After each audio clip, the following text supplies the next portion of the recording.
وعلى آله وأصحابه ومن تبعهم أجمعين. أما بعد فأعوذ بالله من الشيطان الرجيم. بسم الله الرحمن الرحيم. ما كان محمد أبا أحد من رجالكم ولكن رسول الله وخاتم النبيين. صدق الله العظيم وبلغنا رسوله النبي الكريم ونحن على ذلك لمن الشاهدين والشاكرين والحمد لله رب العالمين. بآواز بلند درود پاک پڑھنے کی سعادت حاصل کریں. اللهم صل على محمد وعلى آل محمد كما صليت على إبراهيم وعلى آل إبراهيم إنك حميد مجيد. اللهم بارك على محمد وعلى آل محمد كما باركت على إبراهيم وعلى آل إبراهيم إنك حميد مجيد. سامعین محترم، اللہ تعالیٰ نے انسان کو عقل کے جوہر سے نوازا ہے، اور اس جوہر کی بنیاد پر اللہ قیامت میں اگر انسانوں کو مخاطب کرے اور یہ پوچھے کہ بتاؤ میں نے دنیا میں تمہیں بھیجا تھا اور تمہیں عقل کا جوہر دیا تو تم اس عقل سے مجھ تک نہیں پہنچ سکے، تو عقل سلیم والا لازمی بات ہے کہ اس عقل کے مل جانے کے بعد رب تک پہنچنے کے لیے بڑی آسانی سے راستہ طے کر سکتا ہے. اللہ تعالیٰ نے صرف اس عقل کو بنیاد بنا کر اگر قیامت میں پوچھ لیا ہوتا تو اللہ تعالیٰ کے سوال کے جواب میں ہر شخص یہ کہتا کہ یا اللہ تجھ تک پہنچنے کے لیے جو جوہر مجھے عطا کیا گیا تھا وہ کافی تھا کہ میں عقل سے اس بات کو جان لیتا کہ اگر بنا مقصد کے نہ کرسی رکھی جائے، نہ قالین بچھایا جائے، نہ سپیکر لگایا جائے، بنا مقصد کے نہ سٹیج لگایا جائے، بنا مقصد کے نہ روشنی جلائی جائے، تو میری عقل خود مجھے یہ کہہ دیتی کہ جب ہر چیز کا مقصد ہے تو تیرا بھی کوئی مقصد تو ہوگا. رب کریم عقل کی بنیاد پر میں اس بات کا فیصلہ کر سکتا تھا کہ دنیا میں ہر چیز کو کسی نہ کسی نے بنایا ہے، اور بنائی جانے والی چیزوں میں انسان جب غور کرے تو نظر آنے والے انسانوں نے بنایا ہے تو ٹھیک، اگر اس کے پیدا ہونے سے پہلے کوئی چیز بنی ہے تو لوگ گواہی دیتے ہیں کہ اس کو فلاں دور کے انسانوں نے بنایا ہے، اس نے ان کو نہیں دیکھا، لیکن یہ لوگوں کی اطلاع پر اس بات پر اعتماد کرتا ہے کہ یہ انسانوں کی بنائی گئی شے ہے. تو جب اس نے لوگوں پر اعتماد کیا، اپنے آنکھوں کے سامنے نہ بننے والی چیزوں کو بھی انسان کی بنائی ہوئی چیزوں کو مان لیا، تو عقل نے اس کو اشارہ نہ دیا، عقل نے اس کو متوجہ نہ کیا کہ اگر بڑی بڑی عمارتیں بنانے والے تو انسان ہیں، یہ سر کے اوپر آسمان کو بنانے والا کون ہے؟ اس نے عقل سے اس نتیجے تک اپنا سفر طے کر لیا کہ وہ عمارتیں جو ہزاروں سال پہلے بنی وہ بھی کسی انسان نے بنائی. وقت گزرنے کے ساتھ ساتھ وہ عمارتیں بن کر ٹوٹ کر پرانی ہو گئی، تو اس کی عقل نے کبھی اس کو یہ اشارہ نہ دیا کہ عرصہ دراز سے، سال ہر سال سے زمین کے سینے پر پورے آن بان شان سے کھڑے ہوئے ان پہاڑوں کو کسی نے تو بنایا ہے جو عمارتوں سے بہت بڑے ہیں، اور زمانے کی گردش انہیں کچھ کہتی نہیں ہے کہ جس طرح پہلے تر و تازہ نئے تھے آج بھی اسی طرح پوری آن بان شان کے ساتھ کھڑے ہوئے. یہ عقل سے پوچھنے پوچھے گئے وہ سادہ سوالات ہیں کہ جس کے بعد عقل فوراً کسی سکول میں گئے بغیر، کسی مدرسے میں گئے بغیر، کسی کالج اور یونیورسٹی میں گئے بغیر خود سے انسان کو مخاطب کر کے یہ کہہ دیتی ہے کہ اس کے پیچھے لازمی بات ہے، کوئی طاقت ہے، اس کے پیچھے لازمی بات ہے، کوئی ذات ہے، اس کے پیچھے لازمی بات ہے، کوئی ایسی طاقتور شے ہے کہ جس جیسی طاقت انسانوں کی مٹھی میں نہیں دی گئی کہ ہم سے کوئی بالا چیز ہے۔ اب انسان اس یہاں تک تو پہنچ جائے گا عقل کی بنیاد پر کہ کوئی ایک ذات ہے جس نے بنا ڈالا، کوئی ایک ذات ہے جس نے اس نظام کو چلایا، کوئی ایک ذات ہے جس نے زمین و آسمان کے درمیان میں اس ساری رونق کو قائم کرنے کے بعد اپنے غیبی ہاتھ سے تھام رکھا ہے۔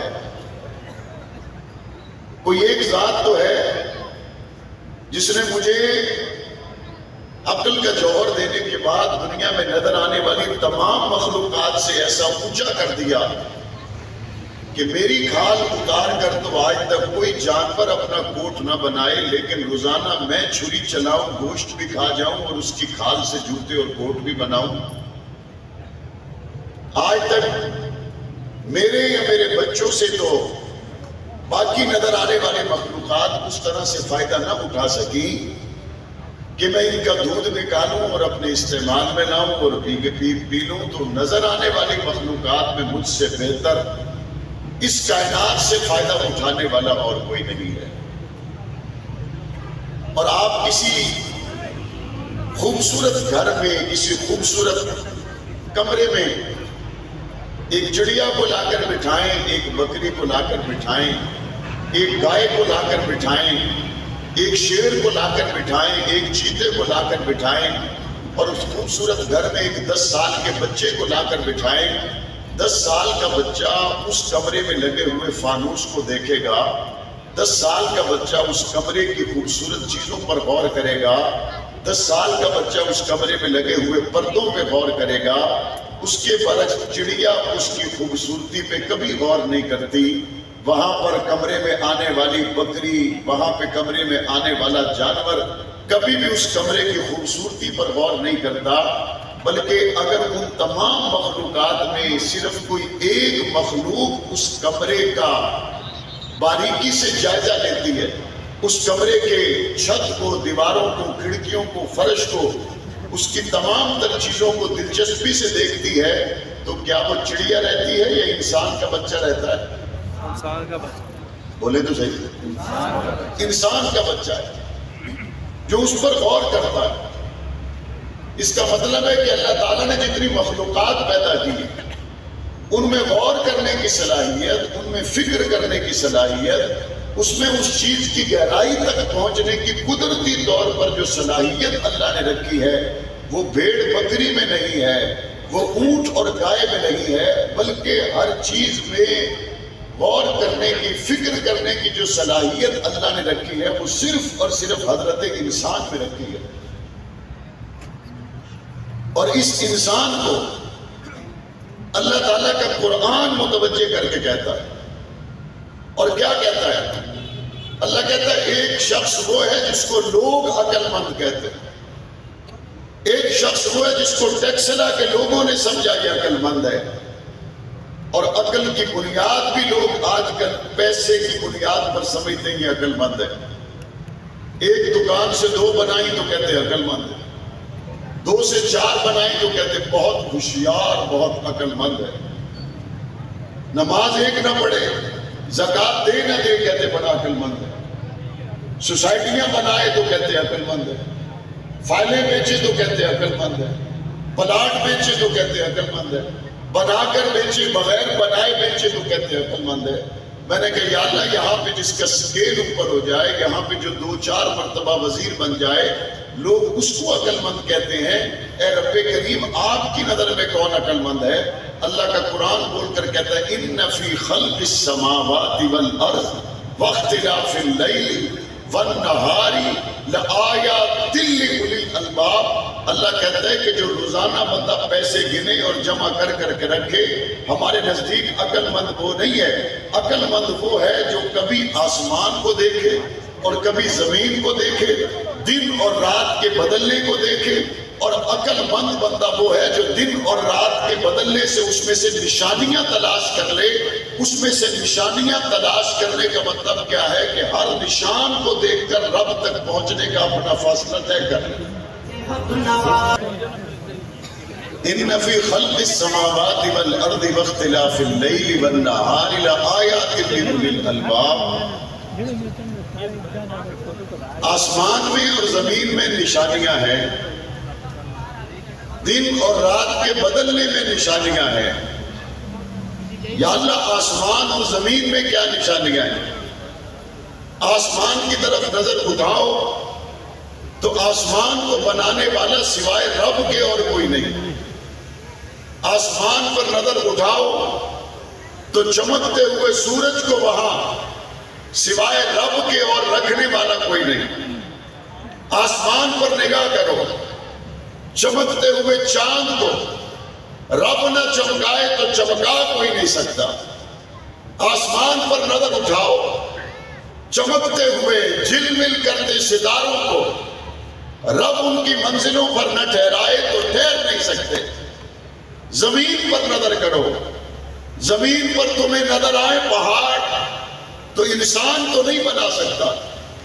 زمین پر تمہیں نظر آ جائیں مختلف باغات اور فصلیں، اگانے والا انسان ہے. ذرا پوچھ کر دیکھو ذائقے بھرنے والا بھی یہی ہے. ذرا پوچھ کر دیکھو رنگ دینے والا بھی یہی ہے. ذرا پوچھ کر دیکھو اس کھیتی غلے کو صرف پانی دے کر، کھاد دے کر، تھوڑی سی محنت دے کر گھر میں جا کے سو جانے والا یہ تو انسان ہے جو اسباب کے درجے میں کرتا ہے. ورنہ ساری زمین کی نہ صرف یہ کہ باغات بلکہ سمندروں میں غور کرو تو رب نظر آئے، بلکہ تم ذائقوں پہ غور کرو تو رب نظر آئے. قرآن مجید تو ایک موقع پر یہ بھی کہتا ہے اولم یتفکروا فی انفسہم، اگر تم اپنی جانوں میں غور کرو، اپنے جسم میں غور کرو، اپنے نفس پہ غور کرو تو بھی تمہیں رب مل جائے گا. آسمان تک زمین تک نہ جاؤ، یہ قریب صرف اپنے فنگر پرنٹ دیکھو تو تمہیں فنگر پرنٹ بھی بتائیں گے.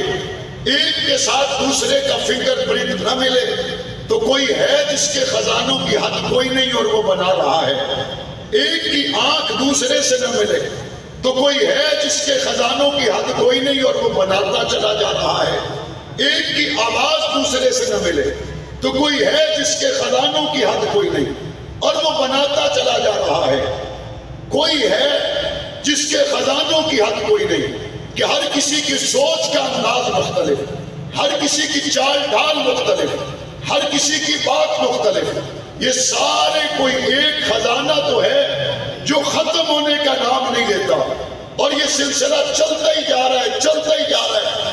میں نے کہا رب کریم یہ بندے نے آسمان دیکھا، اس نے زمین دیکھا، اس نے دن اور رات کے بدلنے کو دیکھ کر یہ نتیجہ نکال لیا امریکہ ایک طرف ہو جائے، یورپ ایک طرف ہو جائے، اسرائیل ایک طرف ہو جائے، یہ دن کو رات نہیں کر سکتے، رات کو دن نہیں کر سکتے. رب کریم یہ بندہ آپ کی طاقت کو مان گیا.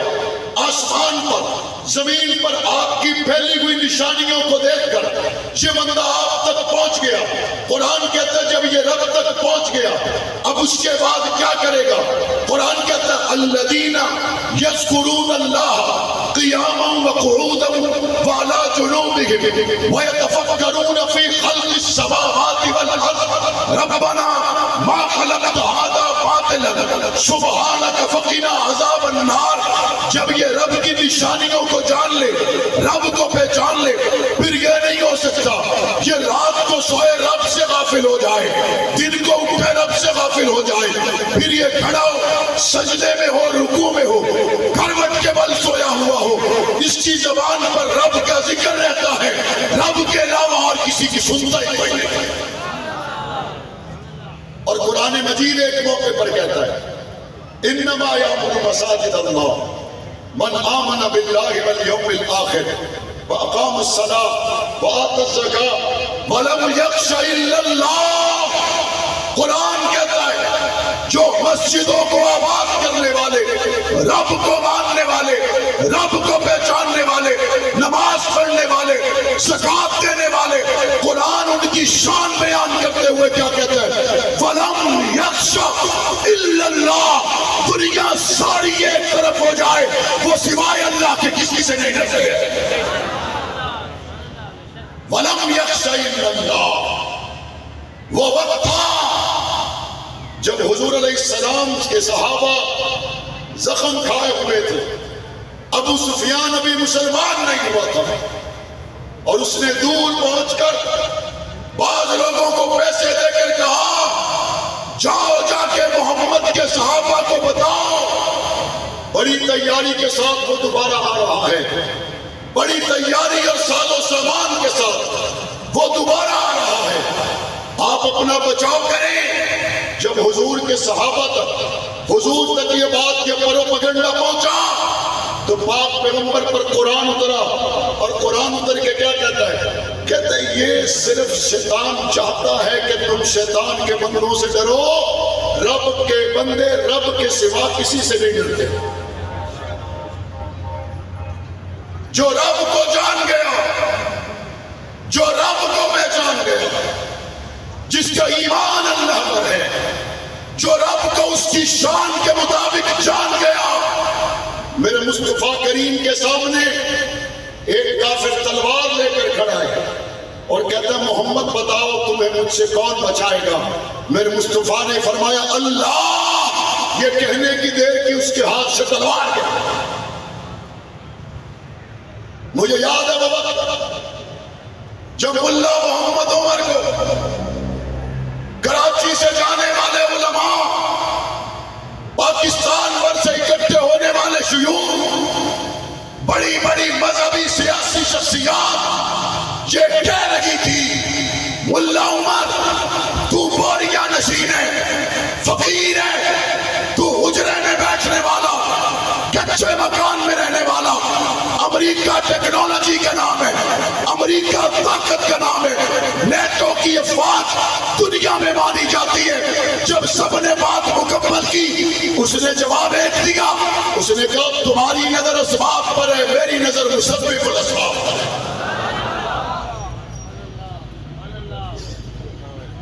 لوگ سمجھتے ہیں دیوانے کے بڑھ سمجھتے ہیں۔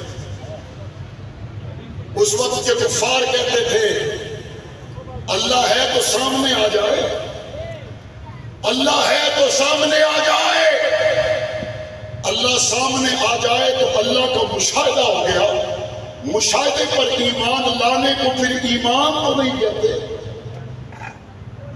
یہ مائک میرے سامنے، اس پر تو مسلمان کا بھی اختلاف نہیں ہے، کافر کا بھی اختلاف نہیں ہے۔ کافر بھی کہے گا یہ مائک ہے، مسلمان بھی کہے گا یہ مائک ہے۔ یہ رات کا وقت ہے، اس میں کافر اور مسلمان کا اختلاف کوئی نہیں۔ نظر آنے والی شے پر ایمان نہیں آیا جا سکتا، وہ تو مشاہدے میں آ گیا۔ اللہ وہ ہے جو اپنے نبیوں کے ذریعے اپنا تعارف بھی کرواتا ہے اور مشکل حالات میں اپنے بندوں کو اپنا قرب بھی عطا کرتا ہے۔ میں نے پرسوں ایک ویڈیو دیکھی جب ایک چھوٹا سا غزہ کا بچہ بمباری میں زخمی ہونے کے بعد ایک ہسپتال میں تھا اور اس کے ہاتھوں پہ پٹیاں تھی۔ کسی صحافی نے مائک قریب کر کے پوچھا تمہارے ساتھ کیا ہو رہا ہے؟ اس نے بڑی معصومیت سے کہا اللہ اپنے بندوں کی امتحان لیتا ہے۔ اس نے کہا اللہ اپنے بندوں کے امتحان لیتا ہے۔ لا یکلف اللہ نفسا الا وسعها، اللہ کسی پر وہ بوجھ نہیں ڈالتا جس کو اٹھانے کی وہ طاقت نہ رکھتا ہو۔ اگر اللہ نے ہم پر یہ بوجھ ڈالا ہے اس کو اٹھانے کی ہم ہمت بھی رکھتے ہیں۔ دنیا نے دیکھا ساری قوت ایک طرف تھی، طاقت ایک طرف تھی، معصوم کے ایک ہاتھ میں فیڈر تھا، ایک ہاتھ میں پتھر تھا، اور دنیا ایک کفر کے مقابلے میں تن کے کھڑا ہوا۔ وَلَمْ يَخْشَ إِلَّا اللَّهَ، اللہ کے سوا کسی سے نہیں ڈرتے۔ وَمَن يَتَوَكَّلْ عَلَى اللَّهِ فَهُوَ حَسْبُهُ، جو اللہ پر بھروسہ کرے اللہ اس کے لیے کافی ہے۔ سب سے بڑا مسئلہ تو یہی ہے، وہ جی اللہ پہ بھروسہ کریں گے تو ملک کی معیشت کا کیا ہوگا؟ اللہ پہ بھروسہ کریں گے تو ملک کیسے چلے گا؟ ہماری پروڈکٹ باہر سیل نہیں ہو سکتی۔ یورپی یونین نے اگر پابندیاں لگا دی ہماری ایکسپورٹ ختم ہو جائے گی، ہمارا نظام زندگی نہیں چل سکتا۔ اللہ نے اس کا جواب دیا وَيَرْزُقْهُ مِنْ حَيْثُ لَا يَحْتَسِبُ، اللہ کہتا ہے معیشت کی فکر نہ کرو، تمہیں رزق وہاں سے دوں گا جہاں سے تمہارا گمان کرے۔ قبلہ اول پکار رہا ہے اور قبلہ اول کے محافظ تیر و تلوار والے نہیں بلکہ رب والے ہیں۔ قبلہ اول کے محافظ آج تیر و تلوار پر اعتماد کر کے نہیں بیٹھے بلکہ وہ مصطفیٰ کریم کو جس نے ختم نبوت کا تاج پہنایا اس رب کی ربوبیت پر اعتماد کر کے بیٹھے۔ قبلہ اول کی حفاظت کے لیے پچھلے ہفتے ہمارے ملک میں ابابیل نامی میزائل کا تجربہ کیا گیا۔ کعبۃ اللہ پر جب ابرہا کا لشکر حملہ آور ہوا، ابو طالب عبد المطلب نے کیا کہا میں اونٹ لینے آیا ہوں۔ ابرہا نے کہا میں تو سمجھا تو کعبے کا متولی ہے، کعبے کی بات کرنے آیا ہے۔ اس نے کہا بات اتنی ہے، میں اونٹوں کا مالک ہوں، میں ان کی بات کروں گا، وہ گھر کا مالک ہے، وہ تجھ سے خود بات کرے گا۔ میں اونٹوں کا مالک، اونٹوں کی بات کرنے آیا ہوں۔ اونٹ اس نے دے دیے، وہ چلا گیا۔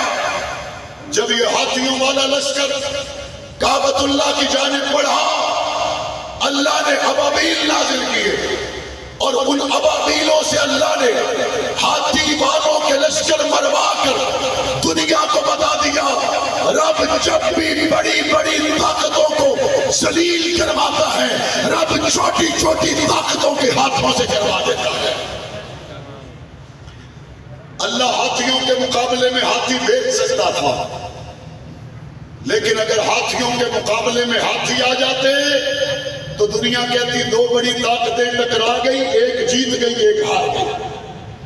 اللہ کہتے نہیں، ہاتھیوں کے مقابلے میں ابابیل، تاکہ دنیا کو پتا چل جائے کہیں ہم نے مچھر سے نمرود کو ذلیل کروا دیا، کہیں ہاتھیوں کے لشکر ہم نے ابابیلوں سے تیس نیس کروا دیے۔ اللہ دکھلانا چاہتا ہے 1000 کے لشکر کے مقابل 7 تلواروں کے ساتھ آنے والے 313 محمد کے غلام جیت گئے۔ اللہ دکھلانا چاہتا ہے دنیا کے 44 ممالک کے مقابل پھٹے پرانے کپڑوں والے جیت گئے۔ اللہ دکھانا چاہتا ہے اسرائیل کو ٹیکنالوجی پر بھروسہ تھا، حماس کے ابابیل اسرائیل میں داخل ہو کر اس کی ناک کو توڑ کر رکھ دیا ہے۔ ناک ٹوٹی ہے یا نہیں ٹوٹی؟ لوگ کہتے ہیں اس کا نتیجہ کیا ہوگا؟ پہلا نتیجہ تو الحمدللہ نکل آیا، پہلا نتیجہ، اور وہ نتیجہ یہ ہے میڈیا کے ذریعے لوگوں کے ذہنوں میں یہ بات ڈالی گئی کہ ہم سے زیادہ کسی کا دفاعی سسٹم مضبوط ہی کوئی نہیں، ہم سے زیادہ ٹیکنالوجی کسی کے پاس نہیں، ہم سے زیادہ بچاؤ کی تدبیر کوئی کر ہی نہیں سکتا۔ یہ سارا کچھ میڈیا کے ذریعے بنا کر بتایا گیا اور وہ سارے لوگ اعتماد کر گئے جن کا اوڑھنا بچھونا میڈیا تھا، جنہوں نے میڈیا کو دیکھا رب کی قدرتوں کو نہ دیکھا، جنہوں نے میڈیا پر اعتماد کیا، کیونکہ دنیا کفر یہ چاہتے کہ لوگوں کے ذہنوں میں اپنی طاقت کا ہوا اس قدر بٹھا دیا جائے کہ کوئی آپ سے لڑنے کی جسارت ہی نہ کر سکے۔ اور یاد رکھیے، نوجوانوں کے لیے یہ بات بالخصوص کہہ رہا ہوں، آج کے دور میں لڑی جانے والی جنگوں کے میدان دورا بورا کے پہاڑ نہیں ہیں. آج کے دور میں لڑی جانے والی جنگوں کے میدان تل ابیب اور غزہ کے میدان نہیں ہیں. آج کے دور میں لڑی جانے والی جنگوں کے میدان نوجوانوں کے دماغ اور دل کے میدان ہے. نوجوانوں کے دلوں میں، نوجوانوں کے دماغوں میں اس جنگ کو کھیلا جا رہا ہے اور ان کے دل و دماغ میں میڈیا کے ذریعے یہ بات ڈالی جا رہی ہے. خبردار امریکہ کی طرف نہ دیکھنا، خبردار تمہارے پاس وسائل کوئی نہیں، خبردار تمہارے پاس طاقت کوئی نہیں، خبردار تمہارے پاس اسلحہ کوئی نہیں. ڈاکٹر اقبال نے اسی کے جواب میں کہا تھا فضائے بدر پیدا کر اتر سکتے ہیں فرشتے تیری نصرت کو گردوں سے قطار اندر قطار بھی. حماس والوں نے فضائے بدر پیدا کی ہے، بتاؤ فرشتے نصرت کے لیے اتریں گے نہیں اترے؟ اتریں گے نہیں اترے؟ کہتے ہیں ہمارا فضائی دفاعی سسٹم بڑا مضبوط ہے، ہماری جناب وہ آئرن ڈوم ٹیکنالوجی بڑی مضبوط ہے اور کوئی مجال نہیں ہمیں میلی آنکھ دیکھ سکے. جب وہ بیچ میں اتر گئے اب عزت بچانے کے لیے کیا کہنا شروع کیا، وہ جی اصل میں ان کے پاس جو پیراگلائڈر تھے وہ ہمارا ریڈار ڈیٹیکٹ نہیں کر سکا، اب ہم اس کو مزید بہتر بنائیں گے. بہتر بنانے نا تسا موقع مل سی تے بڑا سا وہ اسانی پنجابی میں چاہنے شاری نہ پتا پاری نہ لگنا. یہ ساری یہودی نسل سوئی ہوئی تھی اور اللہ کے مجاہد فضاؤں سے اس کی زمین پہ اپنے قدم رکھ رہے تھے. ابابیل میزائل کا تجربہ پاکستان نے کیا، کامیاب تجربہ ہے. ہو سکتا ہے کوئی یہ کہے اللہ بیت اللہ کی حفاظت کے لیے ابابیل بھیج سکتا ہے تو اللہ قبلہ اول کی حفاظت کے لیے ابابیل کیوں نہیں بھیجتا؟ یاد رکھیں قرآن مجید نے اس امت کے لیے جو اصول بتایا وہ اصول یہ ہے يُعَذِّبُهُمُ اللَّهُ بِأَيْدِيهِمْ، اللہ اپنے دشمنوں کو عذاب دے گا لیکن وہ تمہارے ہاتھوں سے دے گا، تمہارے ہاتھوں سے دے گا. اللہ نے ہمارے ہاتھوں میں یہ صلاحیت دی، اللہ نے ہمارے سائنسدانوں کو یہ صلاحیت دی. انہوں نے ابابیل میزائل بنایا، کامیاب تجربہ بھی کیا. ٹیکسلا کے عشاق مصطفیٰ، عشاق کے صحابہ اہل بیت اور قبلہ اول سے محبت کرنے والے ہاتھ کھڑا کر کے یہ مطالبہ کرتے ہیں قبلہ اول کی حفاظت کے لیے پاکستان سے ابابیل میزائل کو روانہ ہونا چاہیے.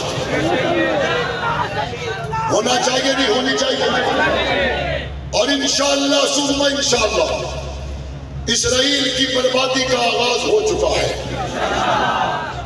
اب اس کے ٹکڑے ہوں گے انشاءاللہ، ہم آنکھوں سے دیکھیں گے انشاءاللہ. اور میرے رب نے چاہا وہ وقت دور نہیں ہے جب پاکستان نہیں بلکہ پوری امت کے لیے قبلہ اول کے دروازے کھل جائیں گے انشاءاللہ.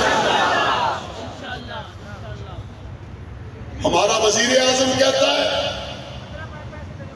جس کے بیان کا آسان مفہوم یہ ہے کہ اس مسئلے کا حل یہ ہے کہ اسرائیل کو بھی اپنا حق دے دیا جائے، فلسطین کو بھی دے دیا جائے. یہ دو ریاستوں کے درمیان میں پیدا ہونے والا مسئلہ نہیں ہے. اس پر مسلمان اگر انتہائی درجے کا کمپرومائز کر سکتے ہیں تو یاد رکھیے وہ صرف وہی اصول ہے جو حضرت عمر ابن خطاب رضی اللہ تعالیٰ عنہ کے دور میں اپنایا گیا. عمر ابن خطاب رضی اللہ تعالیٰ عنہ کے زمانہ میں یہودیوں نے ان سے یہ کہا یہ جگہ ہمارے لیے بھی مقدس ہے، ہمیں یہاں ٹھہرنے کی اجازت دی جائے. عمر ابن خطاب رضی اللہ تعالیٰ عنہ نے یہ حکم دیا تمہیں یہاں ٹھہرنے کی اجازت نہیں، البتہ آ سکتے ہو، زیارت کر سکتے ہو، لیکن ٹھہر نہیں سکتے۔ حضرت عمر فاروق رضی اللہ تعالیٰ عنہ کا وہ قائم کردہ اصول جو خلافت عثمانیہ میں باقی رہا، اور خلافت عثمانیہ کے بعد اس اصول کو توڑ کر اسرائیل کو بسانے کے لیے، یہودیوں کو وہاں پر جگہ دینے کے لیے جتنی کوششیں ہوئی، نہ صرف یہ کہ پاکستان دنیا کے تمام مسلمان اس کو مسترد کرتے ہیں اور ہم اسرائیل کو ماننے کے لیے تیار نہیں۔ اسرائیل کے پاس جتنا بھی علاقہ ہے وہ اسرائیل نہیں ہے، بلکہ وہ مقبوضہ فلسطین ہے، اور مقبوضہ فلسطین سے قبضہ چھڑایا جائے گا انشاءاللہ، مقبوضہ فلسطین سے قبضہ چھڑایا جائے گا انشاءاللہ۔ انوار الحق ککڑ صاحب آخنا جی دعاواں کرو، تساں بانگا دینا سے رکھے، دعاواں کر سونے، ٹیکس لینے غریب مزدور لوگ دعاواں کر سونے۔ آپ کا کام دعائیں نہیں ہیں۔ جب ایٹمی دھماکے ہوئے پاکستان سے زیادہ خوشیاں منانے والے فلسطین کے لوگ تھے۔ 28 مئی 1997 کو جب ایٹمی دھماکے کیے گئے، بیت المقدس کی سرزمین پر فلسطینی سجدے کر رہے تھے، پاکستان زندہ باد کے نعرے لگا رہے تھے، اور وہ یہ کہہ رہے تھے اسرائیل دوبارہ پہلی آنکھ نہ دیکھنا، اب مسلمانوں کا ایک ملک بھی ایٹمی قوت بن چکا ہے۔ وہ اس وقت سے لے کر آج تک پاکستان سے امیدیں وابستہ کیے ہوئے ہیں۔ جب ہم ایٹمی پاور نہیں تھے، نوجوانوں کے لیے یہ بات عرض کر رہا ہوں، جب ہم ایٹمی قوت نہیں تھے، 60s میں جب اسرائیل کے خلاف مسلم ممالک کی وہ جنگ ہوئی، تو کیا پاکستان کے طیارے اور پاکستان کے پائلٹ اسرائیل کے خلاف اس جنگ کا حصہ بنے تھے یا نہیں بنے تھے؟ جب آپ ایٹمی قوت نہیں تھے، اس وقت بھی 60s میں اسرائیل مخالف ہونے والی جنگ میں جہاز اڑانے والا پاکستان کا پائلٹ تھا، بم گرانے والا پاکستان کا پائلٹ تھا۔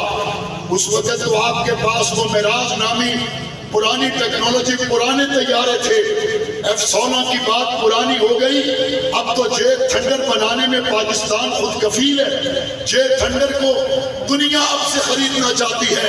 یہ جیٹ تھنڈر اور یہ واریر نصر اور یہ ابابیل پاکستانی قوم کی آواز ہے، قبلہ اول کی حفاظت کے لیے استعمال ہونے چاہیے، اور انشاءاللہ ثم انشاءاللہ ہم اپنی افواج کے شانہ بشانہ لڑیں گے۔ اور اگر ملک معاشی طور پر مشکل حالات میں آپ کے لیے فیصلہ کرنا مشکل ہے، کوئی بات نہیں، ہمیں صرف فلسطین تک جانے کا راستہ دے دو۔ کون کون تیار ہے؟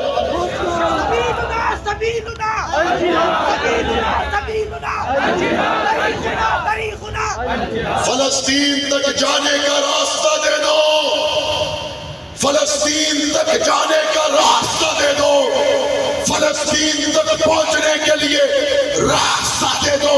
یہ مصطفیٰ کے غلام ابو بکر صدیق کے نوکر جس طرح پاکستان کے لیے کھڑے ہیں، اس سے 10 گنا زیادہ بیت المقدس کے لیے کھڑے ہوئے انشاءاللہ۔ اور آئندہ جمعہ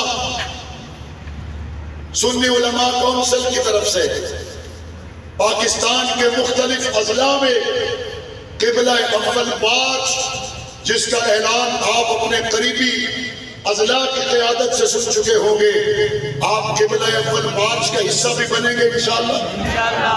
قبلہ اول مارچ کے لیے بھی تیاری کریں گے انشاءاللہ۔